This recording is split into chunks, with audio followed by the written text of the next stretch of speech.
All right, welcome all. Thank you for being here online and our in-person audience. My name is Colin Pascal. I'm the program director for the Data Analytics and Policy program in the Center for Advanced Governmental Studies at Johns Hopkins University. And we're very pleased today to have another entry of our faculty spotlight series featuring Dr. Sanghoon Kim-Leffingwell, who is the program coordinator and senior lecturer in the Data Analytics and Policy program. Dr. Kim-Leffingwell just joined us this past summer as a colleague in the center, and prior to that, he was finishing his PhD at the University of Illinois at Urbana-Champaign, focusing on comparative politics, political methodology, and with a special interest in authoritarian regimes and in Southeast Asia. So I will go ahead and turn it over to Sanghoon. He's going to have a presentation titled Words of Nostalgia, Nostalgic Rhetoric in Philippine Social Media. This is a really fascinating paper. I've had a chance to read it.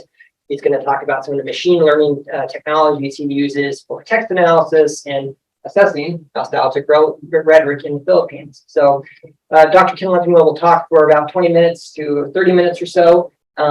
If we have some clarifying questions, we might pop those up here in person, but then we'll also have time for Q&A at the end from our in-person folks and also online. So thanks all for joining us, and I present Dr. Kim-Leffingwell.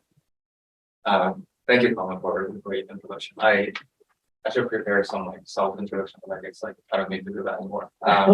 Anyways, so hello everyone. It's really nice to see you, and thank you for coming. And this paper is again about the authoritarian nostalgia in the Philippines, and I look at how people reference back to the past by looking at the social media data. And so it's part of my general research topic of authoritarian nostalgia, and I look at why people feel have more favorable views about the authoritarian past and how that sentiment shapes voter attitudes and behavior in post-authoritarian countries. So let's get started. So here you're looking at the pictures from the Philippines during the May 2020 election. And so the two pictures are from the rally for Ferdinand Marcos Jr. So, and you can see that on the left-hand side, people, the photo is holding the picture of former dictator Marcos Sr. and his wife Imelda Marcos. And on the right-hand side, so Ferdinand Marcos Jr. is also called as Bongo Marcos, and with the acronym BBM. And this person is using change the acronym to bring back Marcos, so showing their nostalgic sentiment during this campaign rally supporting Marcos Jr. But so who was Marcos Sr. then? So Marcos' dictatorship lasted from around 1965 to 1986. With the martial law period around 70s and 80s. And during this period, there was widespread human rights violations. So there was a lot of extrajudicial killings, disappearances, assassinations, and incarceration. And these are only reported numbers. So there were more, we can just assume, this implies that there were much more wider human rights violations during his rule. And Marcos' family is also known for political corruption, and they're believed to have plundered around $10 billion during their rule. And the picture on the right-hand side here is showing a lot of shoes, and this is actually the personal collection of Imelda Marcos, a wife of Marcos Sr. So in 1986, when the Marcos regime was toppled and Marcos family left the country, popular protesters raided the Malacanang, the presidential palace, and they found out around 3,000 luxury designer brand shoes in the basement, again, which was the personal collection of Imelda Marcos. So this is like symbolic representation of political corruption during this period. So once again, democratization happened in 1986, but after 36 years, people are referring back to the authoritarian period and saying they want the Marcosists back to politics. So this paper tries to answer these two questions. So how do people actually talk about the authoritarian past, and what are some observable patterns that we can find in terms of studying the variation in terms of how people talk about the authoritarian past. So as a preview of this paper, so we collected tweets, 6,000 tweets from this election period. And to our knowledge, this is the very first empirical research that looks at how people reference back to the past and how people evoke the authoritarian nostalgia. And in the empirical analysis section, I'll focus two aspects. First is text classification, and I will explain how we improve the classification by combining different methods. And we identified that around 8% of the entire discussion about Marcos Jr. was about authoritarian nostalgia. And using this text as data, we test a set of hypotheses to explain the variation in authoritarian nostalgia across different people and across different regions in the Philippines. So as first that we define authoritarian nostalgia as a positive individual evaluation of the authoritarian past that emphasizes the performance during the authoritarian regime and rather ignoring human rights violations or authoritarian repression conducted during this period. So there are two elements, authoritarian performance on the one side and the authoritarian institution on the other. And there are people who put greater weight on the performance part and rather neglecting the other side. So we are focusing on people having more favorable views about the past. And this nostalgia is often directed at the economic growth during this period, social stability and social cohesion enjoyed under this dictatorship. So here the upper picture is from Philippines, and you can see that similar pattern is repeated in South Korea. So here the picture is taken from a rally for Park Geun-hye, who's the daughter of former dictator Park Chung-hee. And at a campaign rally, a supporter is holding the picture of former dictator Park Chung-hee and his wife, which is like very similar to what we can find in the Philippines. So this phenomenon is not only limited to Philippines, but in many other post-authoritarian countries. So authoritarian nostalgia is different from personal nostalgia. So personal nostalgia is more about the individual experience, their family, friends, or individual items that they had in the past. But authoritarian nostalgia is more about the historical period. So it's possible that people understand the past as more of an abstraction rather than their personal experience. So they understand it as the way it was rather than the way I was, meaning that the latter part is the personal experience.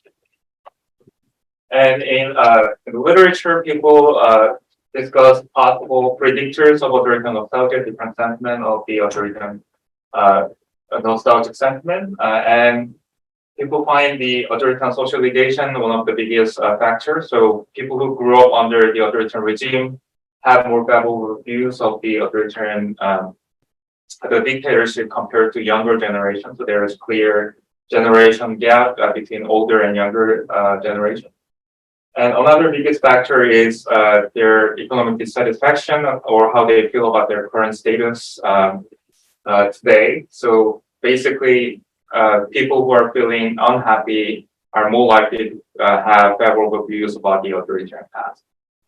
And in the later part of this presentation, I will talk about how we test these existing theories, but we contribute to the literature by using a new source of measure for authoritarian nostalgia.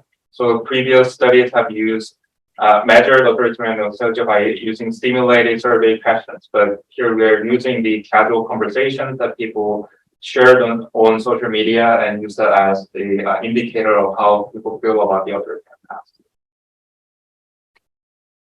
And so moving on to the empirical section, so we follow these 5 steps, and I will go over one by one in the following slide. So we have like general 5 steps, but I can further summarize this into 2 aspects. So the section from 1 to 3 are actually about collecting the Twitter data, and we process tweets into giving more information to tweets and words included in individual tweets, so that we can further classify those tweets into nostalgia category and non-nostalgia category, like dividing tweets that are related to authoritarian past and those that are not related to the past. And the latter part is using this classification with the nostalgia tweets. We test the existing theories that I explained in the previous slide, and also test the theories at individual level and also at the regional level. Okay, so the first step, we collected data from the late February to May 9th, which was the election date. And we use this set of hashtags that are related to BBM or supportive of BBM. And that gave us around 60,000 original tweets. Actually, the initial data collection included 270,000 tweets, including retweets, but we are only looking at the original tweets here. And the data set includes tweets both in English and Tagalog. And we also identify around 14,000 unique Twitter accounts in the data set. And these are some examples of those tweets. So first, on the left-hand side, they're talking about going back to the golden history of the Philippines, let the Marcos bring the Philippines up again. So using these kind of phrases to show their support and nostalgic rhetoric as well. And they contrast the pictures of Marcos Sr. and his wife on the left-hand side, and Marcos Jr. and his wife on the right-hand side. So showing the connection between the two, and also showing the bring back Marcos sentiment in this tweet. And on the right-hand side, you can see this: "We will always carry the flame that will burn until Marcos is returned his praise." And actually, this phrase is from 1986, when the Marcos family was ousted from the president of Palace. Then vice president of Marcos Sr. Made a speech to the supporters or the Marcos loyalists, implying that today the Marcoses are leaving the country, but one day they will come back. And in 2022, when people were showing their support for Marcos Jr., they were repeating the phrase from the 1986. So this got me goosebumps, but I don't know. And there are also contrasting pictures here. So interestingly, on the left-hand side, these pictures are from the protest against Marcos Sr. So they were therefore to demand the fall of Marcos' dictatorship. On the right-hand side, these are the pictures of the popular rallies for Marcos Jr. So here the rhetoric is that on the left-hand side, this revolution, people power revolution, was a mistake, and we need to bring back Marcos with this like popular movements. Interesting. So using these kind of tweets, we analyze change the tweets into look at the words and we give more information to each word. So what I'm showing here in the quotation marks is the text from the left-hand side. So in the process, we read in these sentences, the text from the tweet. And the first step is getting rid of words that doesn't have any meaning. So it's to the there, we drop those words, and then we count the words that have meanings and how many times they appear. So light blue ones are the ones appear only once, darker blue twice, red one 3 times. So we can have the information about this tweet number 435, an arbitrary number, that it has Marcos 3 times, back 3 times, bring 2 times, and so on. So by looking at its keywords, so what the machine returns is these keywords, and by reading this, we can know that this tweet is about Marcos nostalgia. And another example is this one on again arbitrary number, and it has nation to find, candidate. So it's stemized word so that you can count like different forms of the same word, includes and so on. So we can see that this is less about Marcos nostalgia. So once again, what we're doing here is giving more information to both the individual tweet by looking at what kind of words are included there and how many times each word appear, and also about the individual words. We hear Marcos appear 3 times in this tweet, and nation twice in this tweet, and so on. So again, changing the unit of observation from tweets into words. So we have more information for individual word included all the documents. Excuse me, Sanghoon. So, but just to remind me that, so every tweet though still has one of these hashtags, right? So even a tweet that doesn't have a lot of nostalgic content still uses the hashtag BBM president or whatever the set of hashtags. Okay. Yes. So it's possible that they use BBM is my president and they talk about something else. Okay. Like they went to grocery store or something like that. But like we also want to look at like when people use that kind of like hashtag anyways. Okay. So based on this information we gathered in the pre-processing stage, the next step is classifying 6,000 tweets into two categories: nostalgia category, non-nostalgia category. And we combine these three different methods basically to improve the precision of the classification. So because we have a lot of observations in our data set, it's really it's hard to hand label all of them. So first step is using machine learning technique. And based on the results, we use hand labeling and supervised classification. I won't go too much in detail about this, but I want to go over what we did with the unsupervised topic modeling here. So we use the LDA topic modeling. It's called unsupervised machine learning because we didn't give any information about how nostalgia tweets may look like and how many observations are included in the data set. We just asked the machine to classify the tweets based on the number of words appearing and what other words appear in the same document as well. So that's what we mean by the co-occurrence probability. And I thought of this example to like better explain what we do here, what the basic assumption behind an LDA model. So let's say I'm I'm writing articles about coffee and democracy. Because these two topics are totally different, we can expect that the subtopics of each document will be different from each other. So I may talk about coffee taste, coffee shops, coffee, like where they're from in the coffee topic. And for democracy, I can talk about the definition of it, democratic quality, and so on. And because I am talking about different topics, we can also assume that the set of vocabulary will be totally different and distinct between these two topics. So I talk about roast, CBD, origin in the coffee topic, but rights, equality, equity in the democracy topic. So here we are using the same logic to LDA model, but in kind of reverse way. So what we do is we collect data from Twitter. So I just label them as document following that, but we don't know what kind of topic each document is about. But by doing the pre-processing, we can look at the keywords from each document. And we can see the machine can distinguish different documents based on how many times they appear, what kind of other words are included in the same document. And based on that, it returns the probability of each document falling into either topic 1 or topic 2. So the machine doesn't know whether topic 1 is about coffee or democracy.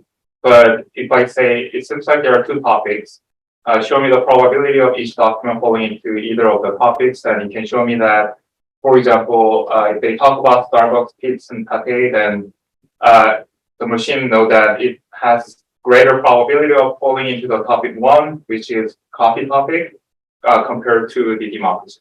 So the LDA model, we use the same model for our 60,000 tweets, and because there are more observations, we found that 25 topic has the highest level of coherence. And also because we have a lot of observations, the precision rate is much lower than this example. So after doing using the LDA model, actually what we found is that out of 25 topics, there were 6 that seem like they included some keywords that are related to nostalgia. And we also look at those 6 topics, and within each topic, we counted how many nostalgia-related tweets are. And there were only 10% of the entire observations that included any nostalgia-related topics. So the precision is really low. And this is really common with the unsupervised model approach. So the next step we did was, out of these 6 topics, we sampled around 250 from each topic. So we have around 1,500 sample, like subset of the entire data set that we hand label which one is nostalgia, about nostalgia, which one is not.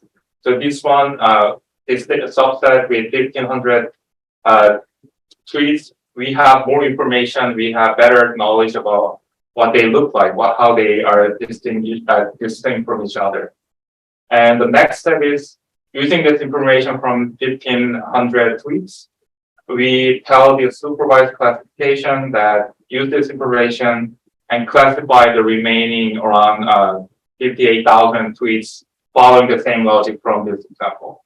So that's the supervised classification. We have prior knowledge about the what nostalgia tweets look like, and we use the same logic for the rest of the data set. So once again, the main goal is classifying 60,000 tweets into 2 categories.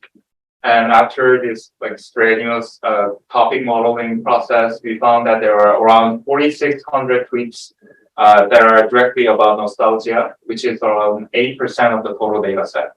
So there's still a significant share of how people talk about BBM is about authoritarian nostalgia. And we further classified when people use that kind of nostalgic rhetoric when they post on Twitter. So the biggest share is campaign rally. So for example, the example on the top example is it had hashtag of South Cotabato for Unity. And people use this people post this tweet when Marcos and Sarah Duterte came to this town, and they show their support using this hashtag and also posting "Bring Back Marcos" here. So this is one example of how people reference back to the past. And the second biggest category is Marcos family return, more directly saying they want the Marcos family back. And this example, again, using we will always carry the flame phrase here, and also with the hashtag of let Marcos lead again. So these are the examples, how they look like. And again, we identified around 8% of the entire data set is about authoritarian nostalgia. And the next and final step is using this categorization classification, we want to test the existing theories about authoritarian nostalgia. So first step is we look at how individual level nostalgia varies across different Twitter accounts, and also look at the regional variation using some socioeconomic factors as key variables. So previously I mentioned that the studies found that unhappy people who are less satisfied with their socioeconomic status are more likely to feel nostalgic for the past. And we wanted to test if we can find this pattern on using Twitter information. So we use sentiment analysis of previous tweets. So sentiment analysis is different from what we did in the previous slides. So we look at, say there was an account that posted anything about nostalgia, and we look at the previous timelines of that account and see what the general sentiment of this person. So by sentiment, I mean if there is any word like happy, joy, we put the score of +1. And if there is any negative word, sad, disappointing, then we put -1. So we can look at individual sentiment, calculate the general sentiment of each sentence. The sentence included the individual tweet, and we can calculate the average sentiment score for all the accounts included in our data set. And again, the basic expectation is that people who post about authoritarian nostalgia will be more likely to have negative sentiment in general. And that's what we found from the data. So the red dots and the box plot is for the nostalgia accounts, and blue greenish one is for non-nostalgia accounts. And here you can see that on average, nostalgia tweets have lower sentiment score, meaning that they have more negative sentiment. They post negative things on Twitter in general, compared to people who never post anything about authoritarian nostalgia. So we find support for the literature, and when we compare these, the sentiment across nostalgia account, non-nostalgia account daily, we also find the same pattern. So once again, the blue bars are from non-nostalgia accounts, red ones from nostalgia accounts, and so the non-nostalgia ones are taller, meaning that they have more positive sentiment, and that this pattern is repeated throughout the pre-election period, with some nostalgia accounts having actually negative sentiment. Okay. The last step is about looking at the regional variation in authoritarian nostalgia. So this map is showing the geographic distribution of the nostalgia tweets, just counting how many nostalgia tweets are there in each province of the Philippines, and we account for the population here. So you can see that the northern region have greater, so darker blue means there are greater number of nostalgia tweets. The northern region and the central region is the metropolitan Manila, this capital area, and also in the southern part. So the northern region is the stronghold of Marcos family, and the southern part is where former President Rodrigo Duterte was the mayor for around 2 decades. So you can see that the electoral stronghold and the capital area, we see more observations, but this doesn't explain the variation in the rest of the country. So what we did is we just did regression analysis with the number of nostalgia tweets per capita as our main outcome variable. And we use 4 different explanatory variables here: economic growth of the previous 5 years, and also economic growth under dictatorship between 1975 and 1986. We also looked at the proportion of older generation based on the expectation that if there are more older people living in each province, then they are more likely to post about their nostalgic sentiment. And lastly, use the Marcos Jr. vote share from the previous election to see the how the baseline support for Marcos affect nostalgic sentiment on Twitter. And this figure is showing the regression result. So the strong predictors are Marcos vote share from 2016, and also GDP growth under the Duterte presidency. So provinces that were traditionally had like higher support for Marcos are more likely to post about their nostalgia, and also provinces that benefited under the Duterte regime also posted a lot of nostalgic sentiment on Twitter. And surprisingly, there were weaker effects of the historical economic performance. So here, the GDP growth rate under the Marcos Sr., the latter half of the dictatorship doesn't have any effect on the number of Twitter nostalgic tweets, and also the proportion of older people doesn't have any effect on the outcome variable. So it shows that there is a greater role of the present than the past in terms of explaining people's nostalgic sentiment for Marcos Sr. So to conclude, this paper found out that there was a large volume of nostalgic rhetoric during the Philippine election period, and we improved our text classification by combining different methods.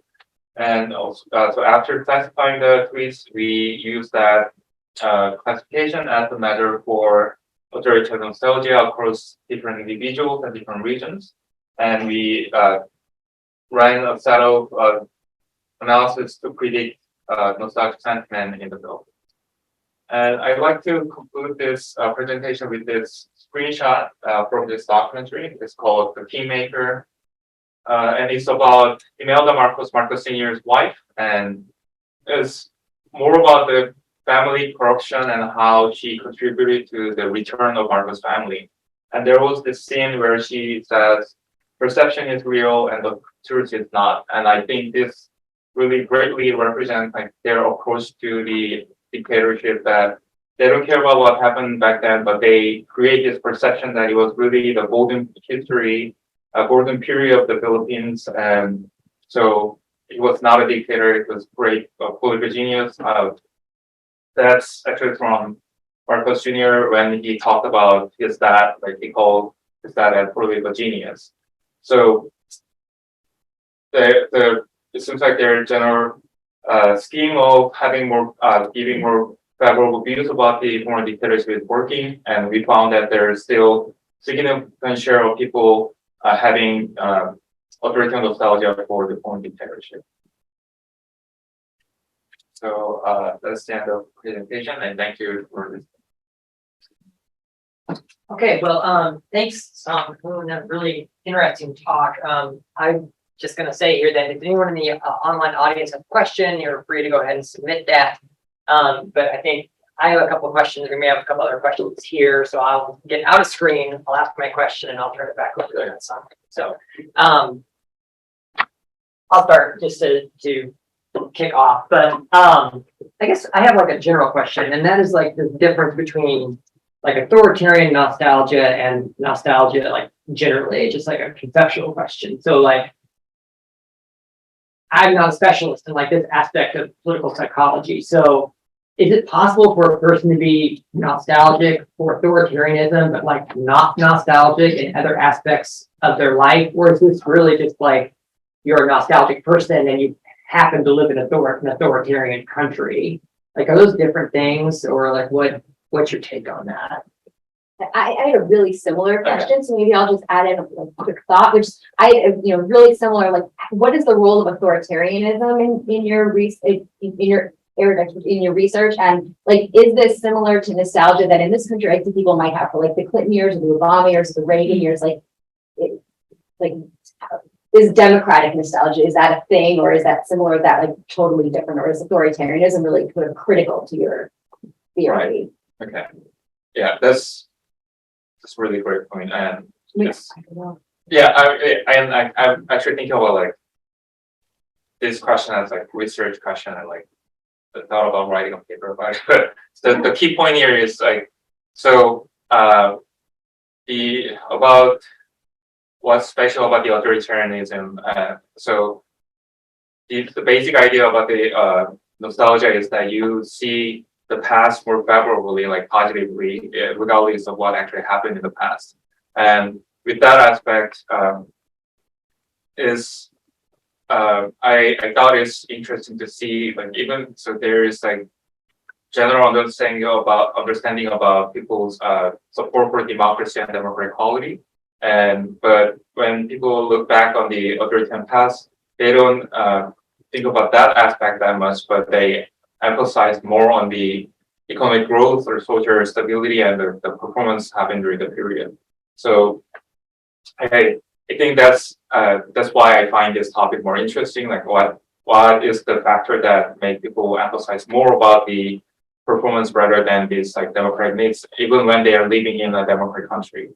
So that was like one interesting factor. And about the its difference with the like general political nostalgia, I think I understand it as kind of subset. So political nostalgia is a bigger concept, and authoritarian nostalgia might be subset of it. So and with the political nostalgia, maybe there is less about this like conflict between democracy and economic growth, but we saw something similar in the previous presidency, like where people thought about the like, or people like the phrase of "Make America Great Again," and the period is referring. It's really abstract. It's like nostalgia is always abstract, but the message there was implied as like when America had like greater role in the like world politics, and like the economy was better. But then at the same time, it was more like illiberal in terms of like civil rights protection and so on. So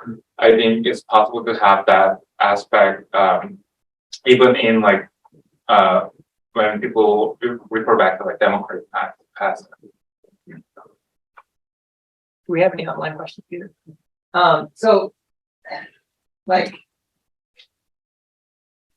I don't want to dominate if anyone else wants to say something. So nostalgia is about many different characteristics of the past. It's about the leader and the personality of the leader at the time. It is about the material conditions that are operating in society at a time. Like, do you think that this kind of technology that you're using in this paper could be refined to sort of like better target some of those different like components of nostalgia? Or is that just like technically not feasible based on your sense so far of using this? So so when it's not on my so when we had this pie chart here, so that was what we were doing, like what kind of topics that are associated when people talk about the past. And here we just use unsupervised like topic modeling again, so it is not like the best representation of topics people talk about, but based on our data, we could see that people use this kind of short tweet to show their nostalgic sentiment, but also the examples I showed earlier, like with two like screenshots, there is like more content about like what they feel nostalgic for. So I guess the natural next step is like we can look at those like longer tweets and find out what they actually feel nostalgic about.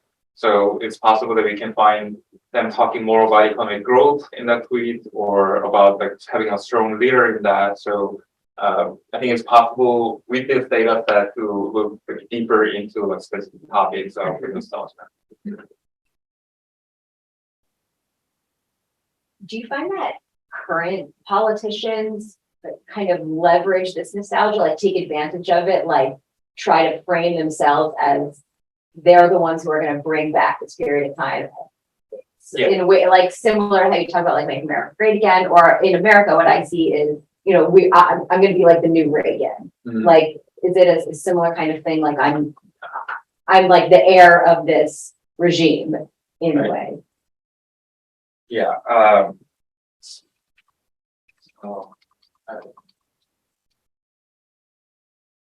So I mentioned earlier that there are like other examples in other post-authoritarian countries, and so on the left-hand side is from Taiwan. So they had the former leader dictator Chiang Kai-shek, and he's also known for having like a lot of human rights violations. And this person is like allegedly grandson of Chiang Kai-shek, allegedly, because like there was like complicated family story. It's like the I won't go too much in detail, but like he has been claiming that he's the like rightful heir of Chiang Kai-shek and so on. And so he here what it says in Chinese is that he will follow the lines of the Chiang Jing-go, the son of Chiang Kai-shek, and Chiang Jing-go is known for having who achieved the like high economic growth in the 1970s and 80s.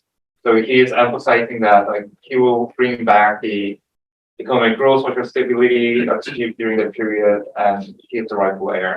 And also this on the right hand side is Prabowo Subianto. He was the son-in-law of Suharto, who was the dictator of Indonesia.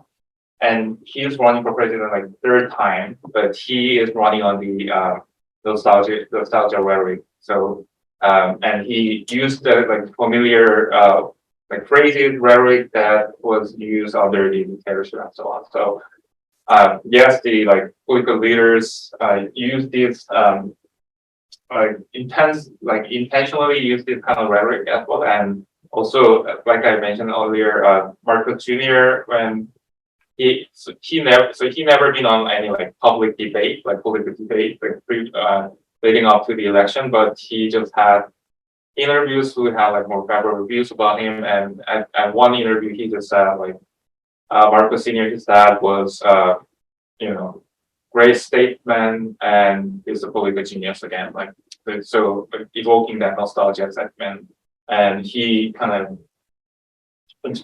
in a sense like manipulated that sentiment to become like president. Yeah, that seems like looking for work, right? Yeah. Like a natural next line of research for you, the extent to which this nostalgia is reflected in the rhetoric of Yeah. Yeah, or like if there's updates they have to do. Yeah.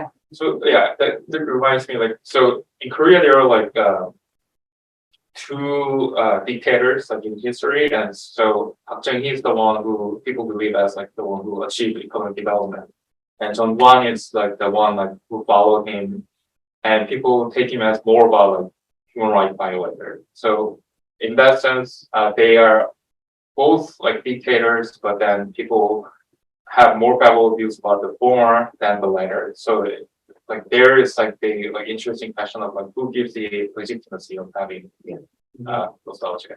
You have an online Yep. question, Peter? We got a question from Rhonda McCullough. Did you collect data on religious or nationalist rhetoric? Interesting. So we didn't like specifically look at those like rhetoric. We are just focusing on nostalgia, and but there were some like cases where this nostalgic rhetoric is closely related to nationalistic rhetoric, and like how people talk about like the Marcos dictatorship is the golden era. So that was when the Philippines was the greatest and so on, and that there is like nationalism is embedded in that kind of statements, but we didn't like specifically collect those where separate.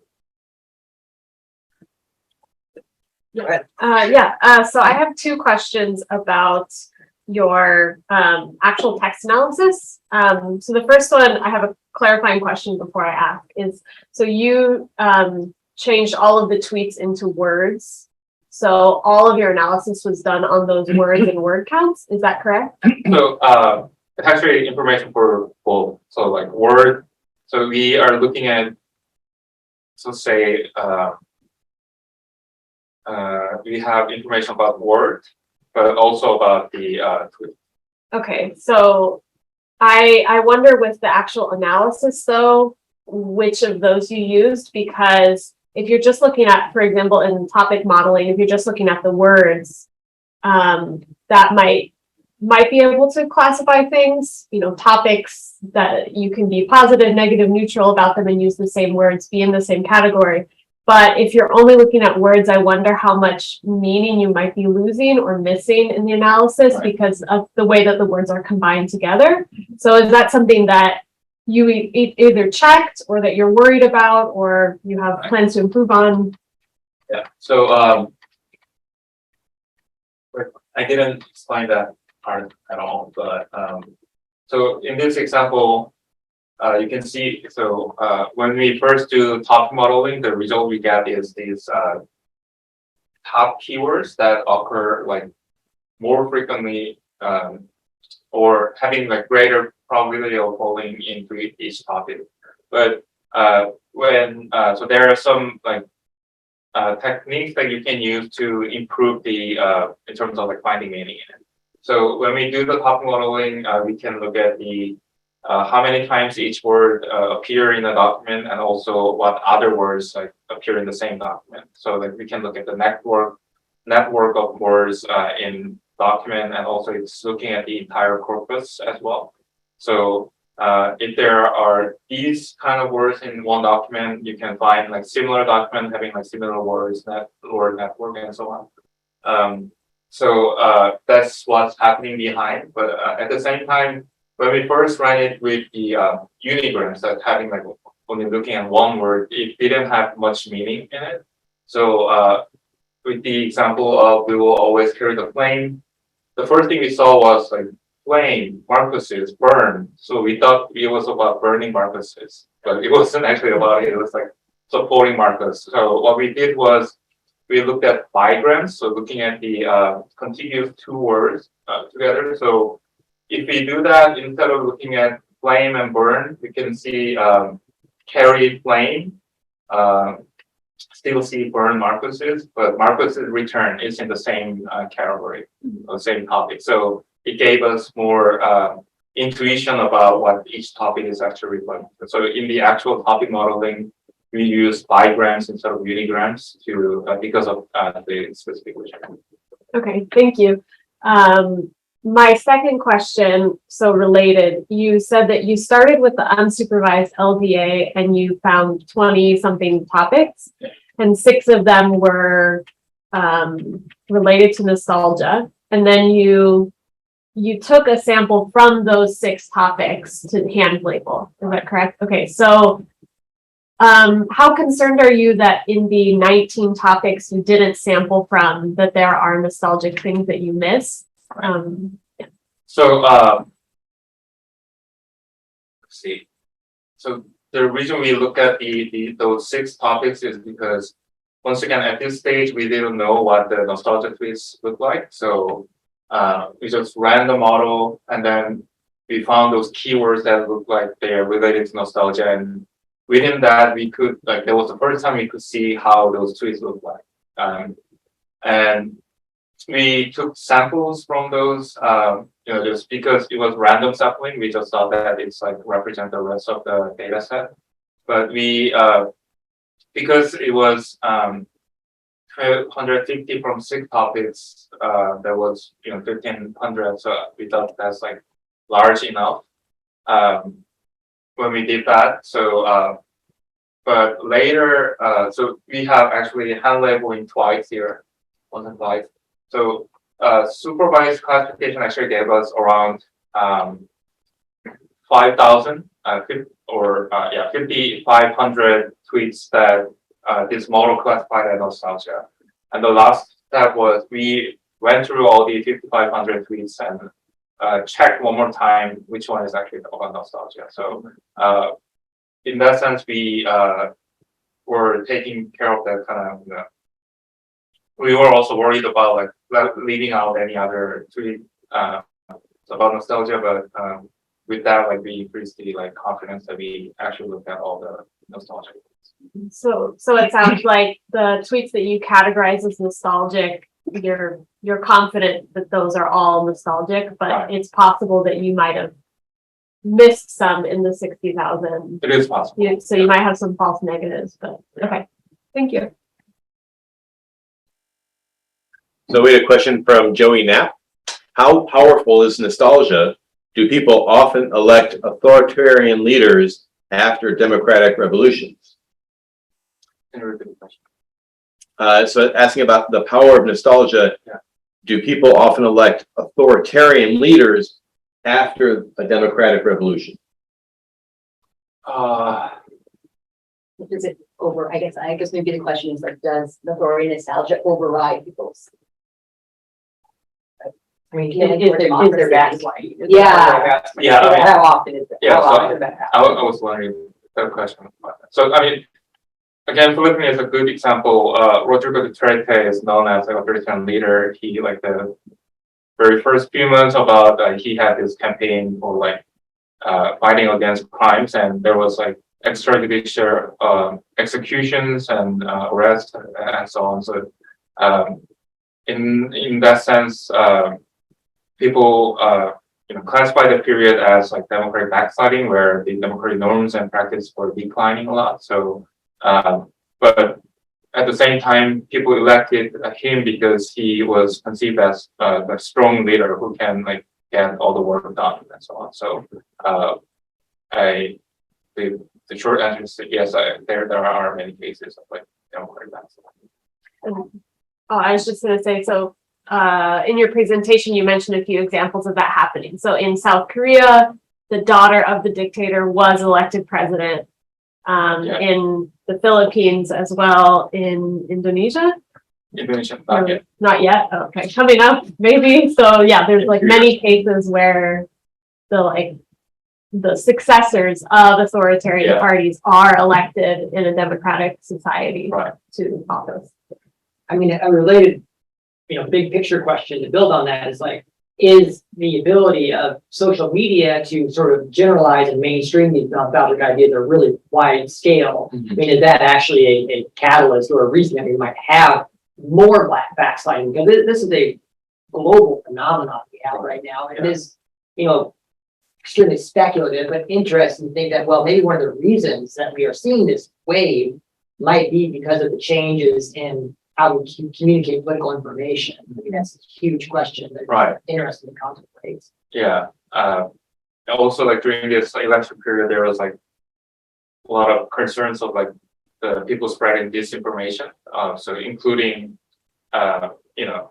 people saying Marcos period dictatorship was golden age is one of the disinformation like people spreading, and also about there like some of the observations included in our data set talk a lot about, if you think Marcos dictatorship was horrible, look at this like video, and then they link videos of some people spreading false information and so on. So that obviously contributed a lot to the spread of the sentiment.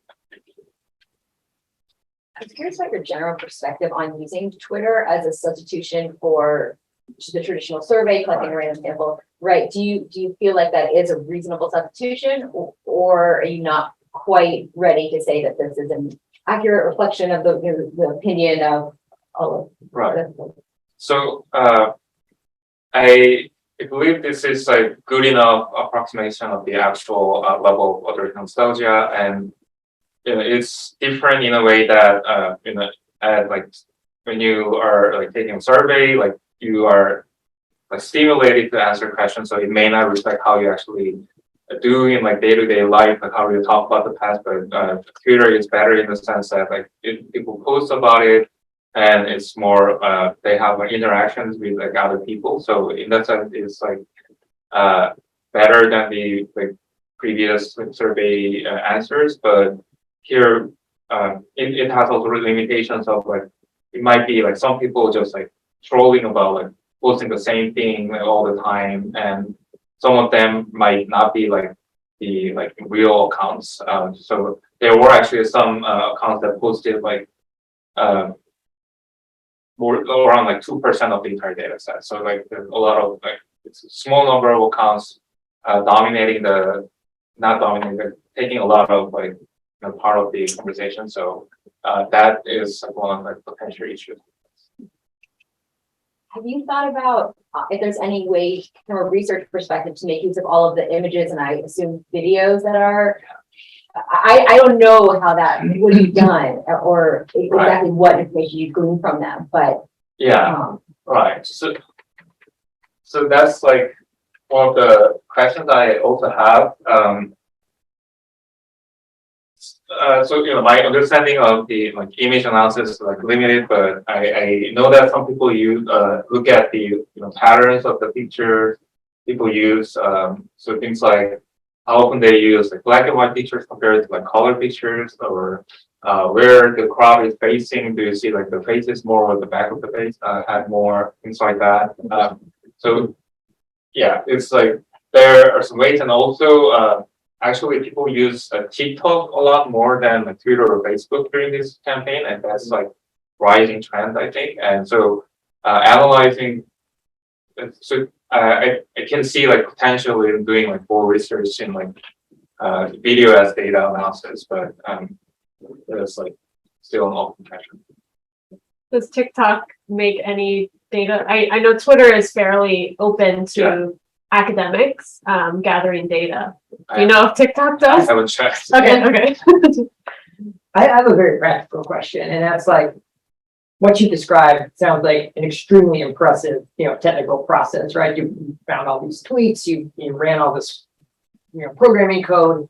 Like for somebody, especially like maybe one of our students who might be listening, like, did this take you like 10 years to do? Did it take you like 6 months to do? Like, what? Like, is this something that a master's level student could achieve with the right kind of guidance? Like, can you just give us a sense for sort of like the scope of the endeavor here? Right. So let's see.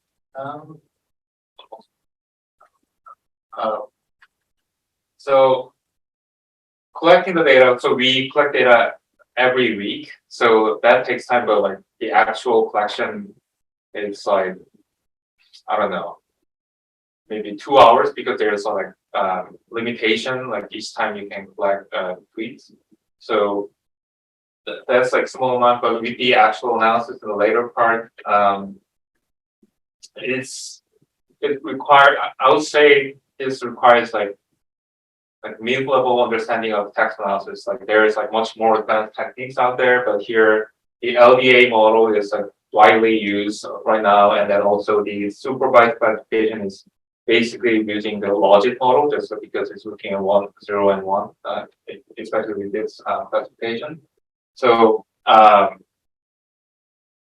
it is like advanced data analysis, but it's not like that. It's like it is like feasible like for people to like conduct this kind of analysis, and yeah, and the actual running of the analysis may take like some hours, so it's not a fixed like 10 years to run the sentinel analysis. So theoretically, Yeah. if we had a student in our program that took like our text data course, and then they wanted to do something kind of along these lines, like a Right. capstone class. Yeah.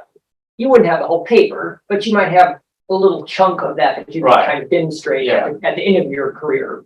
So I would say like depending on like student interest, like if they're interested in sentinel analysis, they can master it in a semester, and they can work on this part of the paper where we have the sentinel analysis. Or if they're more interested in topic modeling, they can run analysis on this aspect. So because those two are rather separate. Yeah.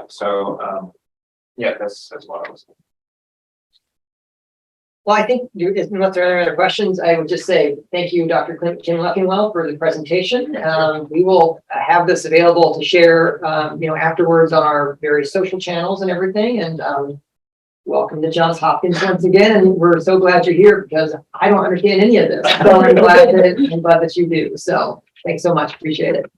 Thank you.